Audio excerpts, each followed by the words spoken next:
something which we already discussed, I guess. And also we're asked to revise section 3.7.2.4.1.7 and 3.7.2.4.1.8 to clarify, to clearly document design commitments for Unit 3 application. Now the next slide. Basically, we confirm that we have developed design, site-specific design structure responsible for all location and all dumping values. They are already documented in the technical report, which will be available for audit for the three structures, the field building, control building, and fire water study. Now, I think for item B, we discussed that we are not going to design for the envelope of this structure, the standard design, the site-specific, but we will design and qualify for those two specs independently. So basically, we have to show that for standard design and for the site-specific design specs that whatever we design is adequate. Now, regarding the item C, which requires more explanation, we think that the ESR has this explanation already provided. ESR section 3.7.2.4.1.a states as shown in the slide that the size and design of systems and components is evaluated both for infrastructure response spectra from the standard design CSRS and the site-specific ones based on the Unit 3 first. Also in CORA Part 10, we define the Unit 3 site-specific exercise for purposes of the ITEC, also as a combination of these spectra. So, we believe that we are not missing something that we have sufficient description of what we have to do. I have clarification. In the latest FSAI that they submitted last time in markup, we said that the ISRS will be developed before it will be developed following the DCD approach. Okay, but now you have taken out that statement. Now I don't understand that. Why did you take that out? I think the last... for example, here it says, I don't know which section. Is this one? Oh yeah, that's it. Okay. It says in one of the paragraphs that this is 3-131. It says APSA markup. Yeah, APSA markup. Fit broad and site-specific design ISR for all locations within RDA envelope. The results obtained from the SSI analysis of reactor building these site-specific subgrade conditions. Before it was following the same method as the standard design. I have taken that statement out now. Basically, we are following consistent method. My belief is that I wasn't involved with the standard. I just wanted to get something specific that you wanted to take that statement out in this version. So the DCD, the combination was done in time domain. So the next time I think we I just wanted to point out, you need to have some explanation. Yeah. When you write a response to that. I believe that it's still consistent because if you look at 3.7, in DCD 3.7, they let you use both. So there's really no reason why you should eliminate. I do agree with you. I mean, it should be consistent rather than... At least that's one of our bases for reviewing this application. But once it is consistent with DCD, we don't go very much further. Yeah, exactly. That's it. But if it is not, then you have to have some basis. Okay. Why? So what's the page number one more time? 3-131. Yeah, and it's a section... Division 8 draft.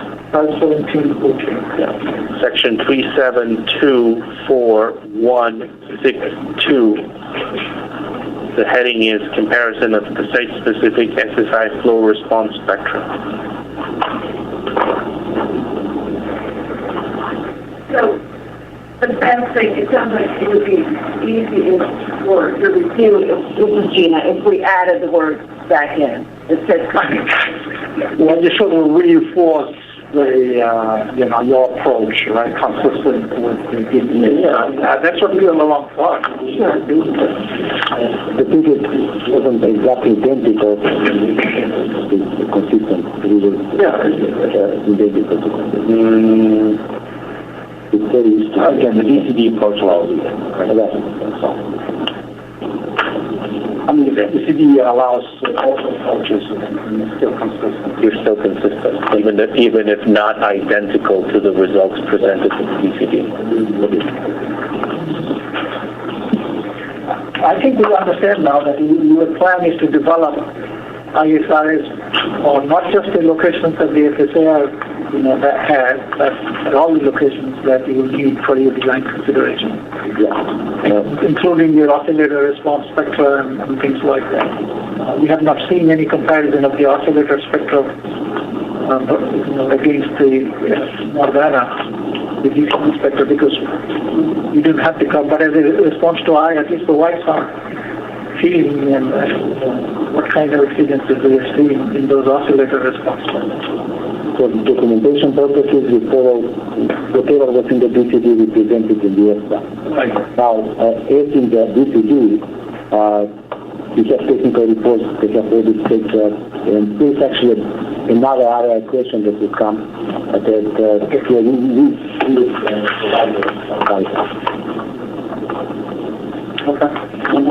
So, just to complete the specific question. So, if I read the whole DCD, or not the DCD, the whole EPSAR, it's going to be clear to me that wherever I look at ISRS and equipment designed to the ISRS, it's going to be designed to both, not to the envelope. Because I think in some places I read it and it said envelope, so I was confused. But if you've read it and you've confirmed that it's everywhere it says both and not the envelope of both. Yeah, I mean, if you do that, because I thought when I read it, then it was always clear.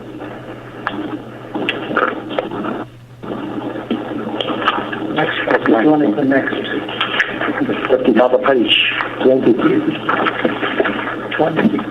So this is something we can talk about the SDF, I mean for the oscillator instruction response to provide those comparisons, to provide specific design instruction response data with oscillators as well. And also there were like two corrections in the figures. The same figure with different numbers and titles, and then also there are 211 and 261. As I explained already, we have comparisons and we will provide them as part of this area response. We did comparisons for a big variety of SDF in the technical report because I quite like many of them, but we tried to have at least one at each elevation and with different frequencies, with different properties. Also, the technical reports, the envelope, they provide design basis response data for all the oscillators, the same as every other location. The figure 3.7.2 212 has been already corrected. The markup we provided in May, and we will revise figure 261 as part of this area response.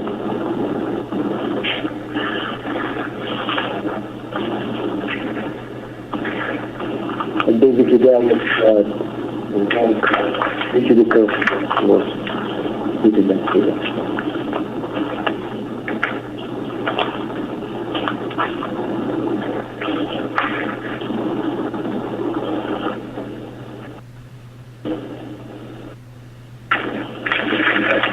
Questions?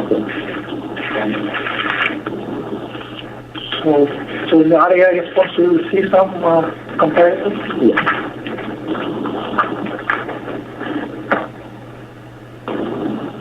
We're going to put them in the No, whatever. In figure 372-239, FSAR figure. We showed the RTV top structure response spectra in Y direction. Now, you missed one curve. I don't know which one you missed.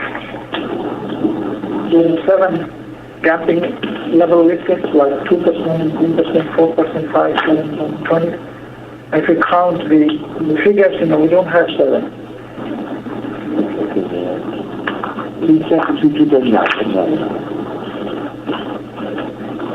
We are missing one. One of the curves is missing. One of the curves. I don't know.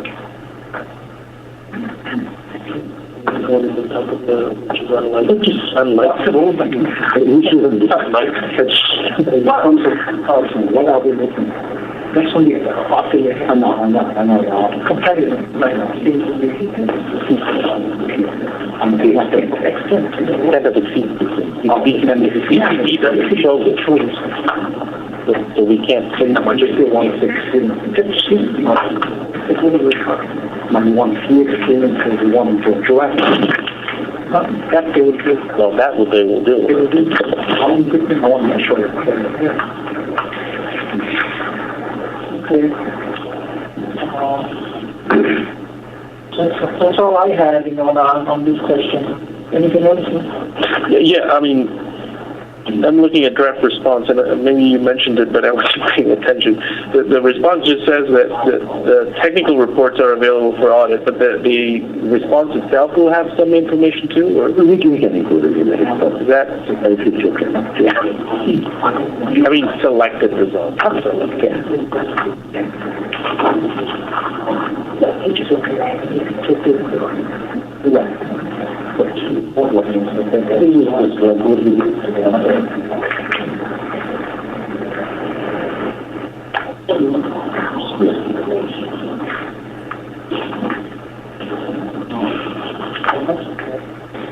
Are we done with this position?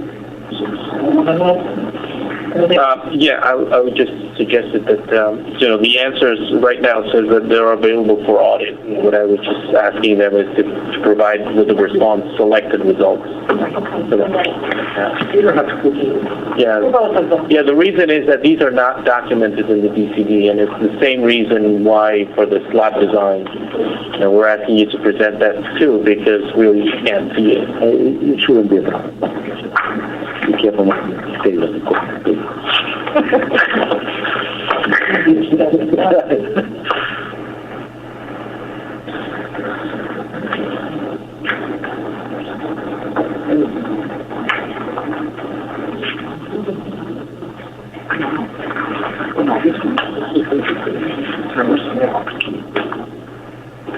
This is true.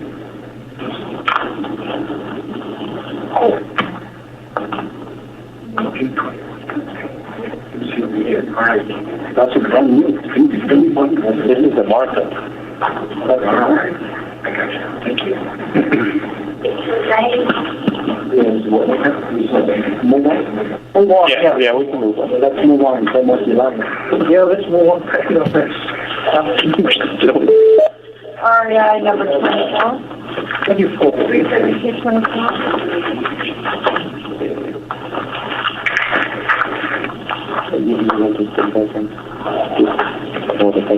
Yes, 24. So this is Skip Schmitz again with Giatachi. So we're on 37224, page 36. This question was so table, it's 201 provides a granular fill shear wave for VSUB-S of 1100, and then the question was on on the figures that are shown in the FSAR 254, 225 to 234, some of the seismic category 2 structures and the radway structure show granular fill underneath at least portions of some of these structures, and concrete, at least for a turbine building, under another part where the circuit water pipes are. And there was really 2 questions: is staff wasn't sure that the 1,000 feet per second would be met per the requirements in the FSAR table, which are similar to, which are the DCD requirements for shear wave velocity. So for that first part of the question, I believe we concur that granular field probably will not meet the DCD or the FSAR requirements for 1,000 feet per second. So then we said we would do site-specific SSI. Sorry? So we said we would do a site-specific SSI, and I think the second part of the question is, well, how are you going to do that? So at that point, I got a little bit confused on what was the concern, because part of the structures were on concrete and rock, and part of them on fill. Was that why you were questioning why we would have trouble using the DCD approach? Or I was trying to clarify why you were concerned that we wouldn't be able to follow the DCD approach. Or was it just the fact that we wouldn't have 1,000 feet per second? Right, that's really the concern. So basically you're analyzing these Cat 2 structures as if they were Cat 1. Basically, that's the DCD intent. Basically what the DCD says, yes. Yeah. So normally for a Cat 1 structure, you would have to have at least 1,000 feet per second. And so like all the analysis and everything is sort of predicated on that assumption. Now you have these structures that are not Cat 1, they're Cat 2. So they don't really need to follow the rules for Cat 1, right? Right. Although you did say we would do a site-SSI per the DCD approach. Right. Yeah. So there is a little bit of a disconnect there, because your assumption is always, these are not Cat 1, they're Cat 2. However, I'm analyzing them as if they were Cat 1. I'm analyzing them to the same level, to the Cat 1 approach in the DCD. Using the same approach. The same approach. That is correct. That's true. That's true. I think the other thing is the same issue we have with Fermi. Right. At Fermi, what? In one of our meeting pre-application meeting, we did ask you Fermi to make sure we're aligned to also code ESP. Yeah. And because it's the same. Well, no, it's not the same. At Fermi, the way it's resolved is that all Cat 2 structures are on top of concrete fill. That's what's happening. And that would be an acceptable resolution. That would be an acceptable resolution. So we understand the question. We understand what an acceptable resolution will be. And unless somebody wants to talk about this some more, I've got everything I need. So, as I recall, the DCD says, you're right, it has the assumption that you've got 1,000 feet per second for the Cat 1 structures. But I thought that what it said also is that if you don't meet the 1,000 feet per second, then it's not saying you have to have 1,000. Okay. That's true. So I think what we're probably can never meet that. You probably can never meet that. Yes, and so for these structures that we're talking about here, we're going to do the site-specific SSI analysis, and we're going to use the material that is shown in the COLA today, and following the DCD methodology that is described for the Cat 1 structure. So let me just finish the thought that Manuel doesn't have to. Whatever the SSI assumes is down there, they're going to want proof that we can meet them. So if we say it's 950s, I think they're still going to want proof that that's achievable. I mean, I think, but I mean, let's just leave it at 1,000. I mean, whatever's there, they're going to want proof. I mean, that's what the other applicants had to do. I don't think that's right? No, that's they did a test pit. But first, under structures, really, what's the difference?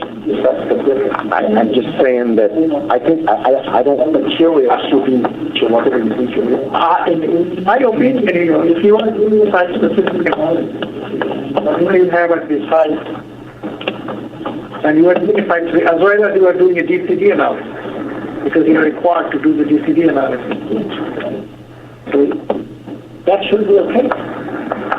Yeah, Because you're doing it. the quality approach, I mean, it's an outcome. Yeah, we talked about that at the art stuff too, that the plan is you still have to do the ITAC for the DCD with the DCD soil properties. I mean, You're doing this generic design for the DCD for the captain structures. That's already been done. Then you've got to repeat the process for the site-specific conditions, which will include some soft material. Right. Okay. Unless I could meet all the VCD, which obviously you won't with the CSDRS, and probably not with this. And then you do all the first approach that you have in one and all the same method.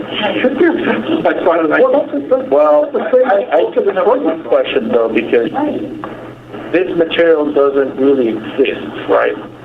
Alidad, can you help me with that?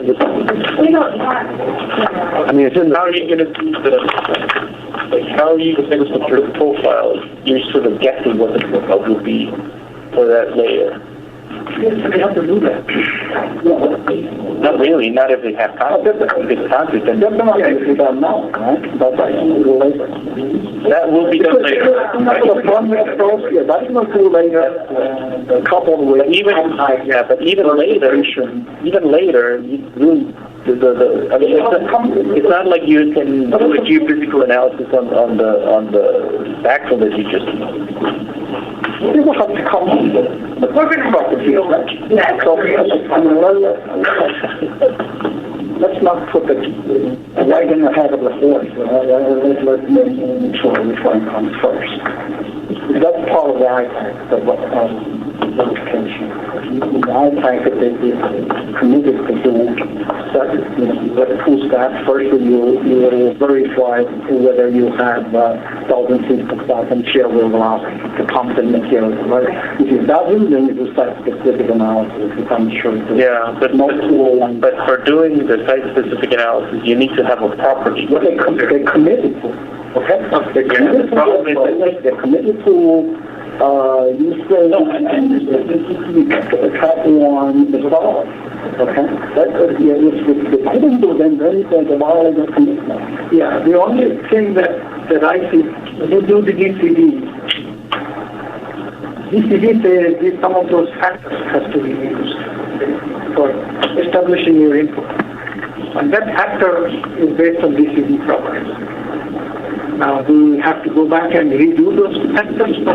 Probably not, because you are doing this. I think the two steps is so I think it is covered.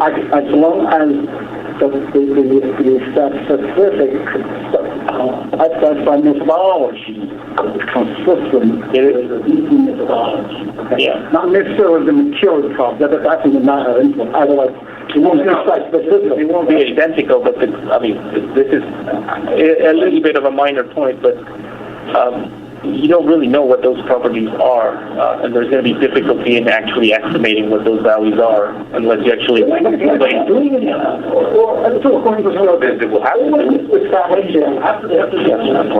And then they'll deal with that later on. I mean, let's not get ahead of ourselves. Okay. That's part of not the analysis that can provide you. No, I understand that. Okay, let's move on then. So our concern before we do this is you understand that our direct response is basically saying that the flow will not be 1,000 feet per second, and we are going to follow the methodology that's described in the DCD for these structures. Also 371 or 372, whatever the methodology you're using there. Yes, right. Yeah, I think Manas's concern was you're not not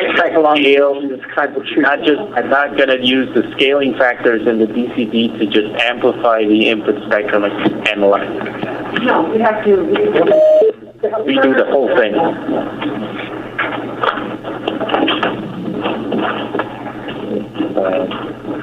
So now, for those of you on the phone, we're going to go back into 37. Yeah. We're on slide 37. Now we are on section 384 regarding lateral scale earth pressure.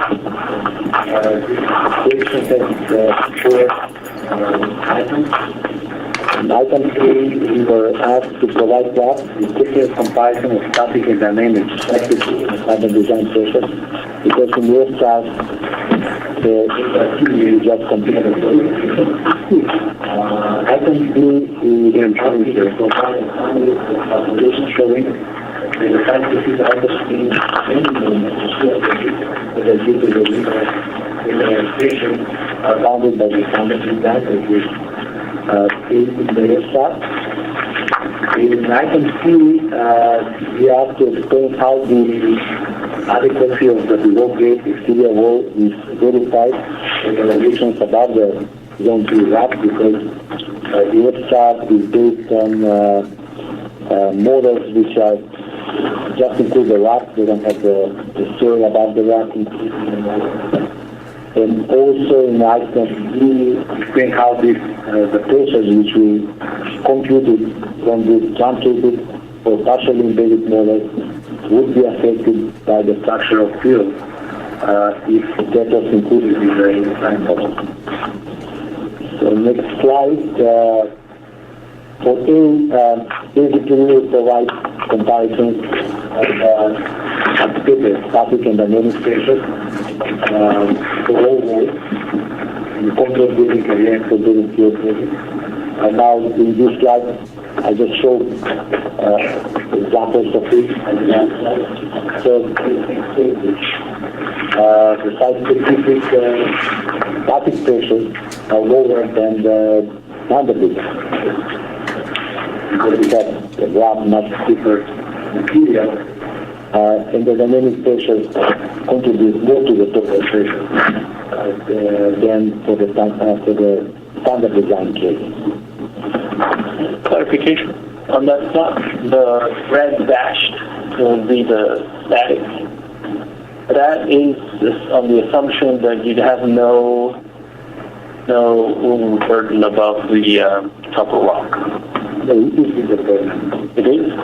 So you should really continue it all the way up to the top, or? Yeah, we just take the base of the soil plus looking at Yeah, but shouldn't you continue that dashed line all the way up? yeah, it will continue, yes, but basically it's not really applied on the model. Okay. All right.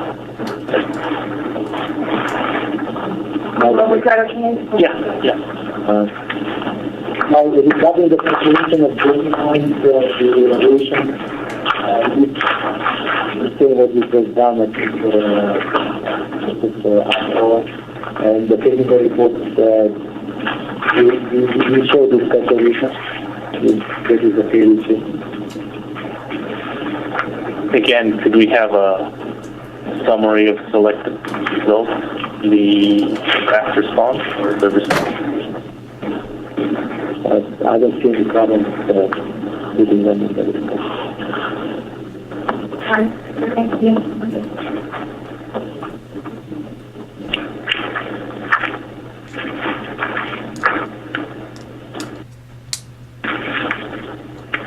You haven't done this yet, right? Oh, no, we did it. You did it. Yeah, we did. This kind of detail wasn't in the PCB, so we kept it. Same with the example of the article. So, and before the assignment.